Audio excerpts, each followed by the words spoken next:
welcome. I hope you're in a good mood, because in this video we're looking at a dark subject. And that subject is the disappearance of British soldier Corrie McKeague. This footage here is the last anyone ever saw of him.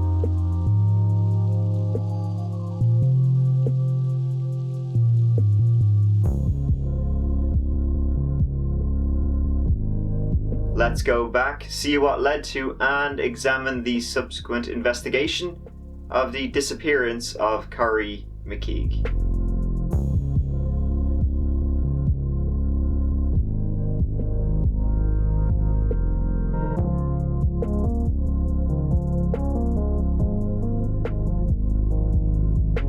Corrie McKeague was born in 1993 and raised in Scotland. He joined the Royal Air Force and was a senior aircraftman gunner and medic with his squadron. On the night of the 23rd of September 2016, Corrie McKeague was out drinking with friends in Bury St Edmunds in England, as he was stationed at a nearby base at the time. He had driven himself into town with the intention of leaving his car overnight, as there had been a mix-up. Two friends thought that he was getting a lift with the other. He met up with them that night. They had a great time. They drank. They sang duets with musicians at the pub. Met up with so many old friends he hadn't seen in ages. Supposedly, he was in a great mood that night. The night he disappeared, his happy, normal, bubbly self. At 1 a.m, he became separated from his friends after being asked to leave a nightclub as he was too drunk. Happens to the best of us. He walked down the street towards his favorite takeaway, Pizza Mamma Mia. Here he ordered a huge dinner, 2 burgers, a kebab and chips. Drinking is hungry work. Collecting his food, he walked a short distance around the corner before sitting in front of Hugh's electrical store to eat. It's thought that he slept in the doorway for a bit before getting up again.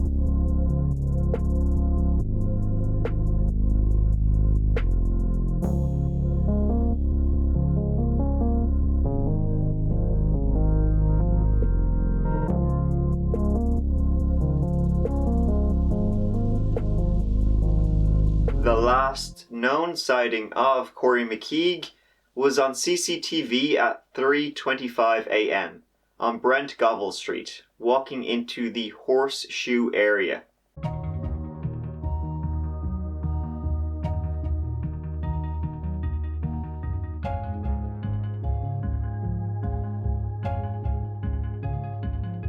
Where there was a number of wheelie bins. The Horseshoe area, it's not the nicest place. Essentially, it's an area surrounded by the backs of stores. Litter is everywhere. It's surrounded by bins filled with, disgustingness. Supposedly, it's also an area known for junkies. There was no footage of him emerging from the Horseshoe area, and he has never been seen since. Corrie McKeague was not reported missing until the 26th of September, when he failed to show up for work. That was the following Monday. When he was reported missing, the police and search and rescue immediately sprung into action, alongside the RAF's own search and rescue teams. On the morning of Corrie McKeague's disappearance, his mobile phone had moved from Bury St Edmunds to Barton Mills, 12 miles to the northwest. Phone data indicated that this journey took 26 minutes, so clearly in a vehicle. The mobile phone was either switched off at 8 a.m, ran out of battery, or was damaged. And his phone has never been found. But the morning after he disappeared, it moved. The police, they seized a bin lorry that was said to have contained his phone, but they found nothing. It was noted that the bin lorry seized was only carrying a weight of 33 pounds, and so could not have been carrying Corrie McKeague himself, as he weighs around 200 pounds. This led to searches being carried out across the lorry's route between the two towns. Did Corrie McKeague leave Bury St. Edmunds and go to a different town the morning after? Was his body somehow moved? One focus of the investigation has been whether or not someone gave a lift to Corrie McKeague as he was most likely walking back to his base. His mother, Nicola, stated that Corrie would have accepted a lift if it were offered to him. In December 2016, 3 months after his disappearance and still no clues as to what happened to him, his mother, Nicola, publicly went on record as saying that the police were not properly investigating her son's disappearance.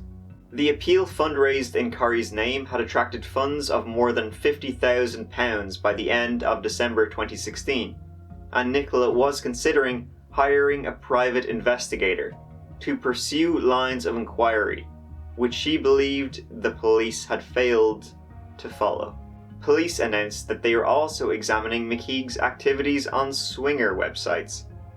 It is possible that Corrie had a pre-arranged meeting with someone either in or near the Horseshoe area. When the second piece of CCTV footage captures him entering the Horseshoe, he has a look around, possibly looking for the person he is intended to meet. In February 2017, 5 months after Corrie has been last seen, police decided to finally search the landfill where his mobile phone was last detected. It was in a bin lorry after all. Now, his body wasn't in the same bin lorry, but a popular line of thought was that Corrie McKeague had slept in a bin. They're quite large, for the back of stores, industrial-sized bins. Maybe he thought it was a good idea to sleep in there. He was quite drunk. The next day, the bin truck came to collect it, the garbage truck, and he was crushed by the garbage truck. After all, this wouldn't be the first time something like this has happened. While police stated that McKeague had gone and slept in a bin in the Horseshoe area, his family said they did not believe this version of events. They point to the fact that he was proud of his appearance, and if necessary, he could have gone and slept in his car, which wasn't very far away.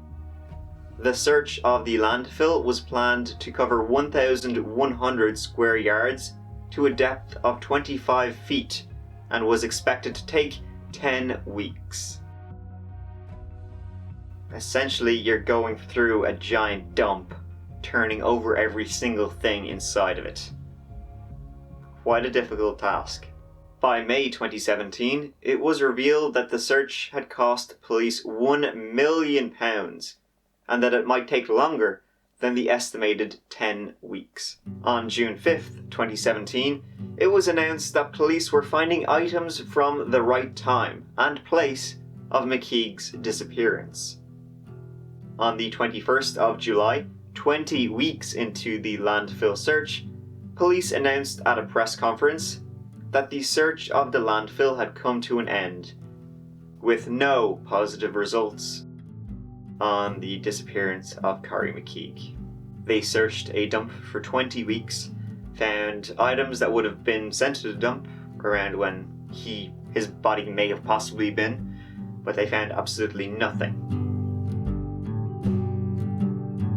After literally combing through a landfill, a big dump for 20 weeks, they found absolutely squat.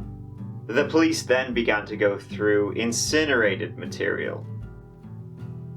In October, police announced another search would be started at a different landfill site. A review of the investigation into the disappearance by a specialist police unit supported the theory that Corrie McKeague climbed into a bin in the Horseshoe area of Bury St. Edmunds and was brought by a bin truck to the landfill site at Milton. A different landfill than the one they had just spent 20 weeks searching. Police had just spent £1 million searching probably the wrong landfill, so they weren't quite too eager to search another one. Police announced in March 2018 that they were closing the investigation. as there were no realistic lines of inquiry left. Corrie McKeague's father later released a statement on social media that said McKeague was in the Suffolk waste disposal system somewhere, but that his remains are essentially irretrievable. Martin McKeague acknowledged that his son was prone to sleeping in and on top of bins, and that he was in the bin that the bin truck delivered to the waste site on the morning of the 24th of September 2016. In October 2018, police revealed that they had analysed the data for the bin weights as carried from the horseshoe area to the landfill site at Milton, and it was normally between £44 and £66 during the period shown as January 2016 to February 2017. That period covers September 2016 when Corrie disappeared. Analysing the data of how much the bins weighed during that period, it was only over £200 once. Therefore, it must have been on the morning of the 26th of September, when it weighed £256. Therefore, from that, it has been determined that McKeague was inside the bin, and the police believe that his remains are somewhere in the landfill site, but at this stage are irretrievable. They're somewhere in the waste disposal system. And so, that's the most likely end for Corrie McKeague. He's somewhere in the landfill dump at Milton, but over 2 years later, his remains will most likely never be found. And so ends the story of Corrie McKeague. It seems likely we know what happened to him, but it seems unlikely we will ever be able to get any real evidence that will conclusively prove where he is and what happened to him that night he disappeared. Thanks for watching. See you in the next video. Mike out.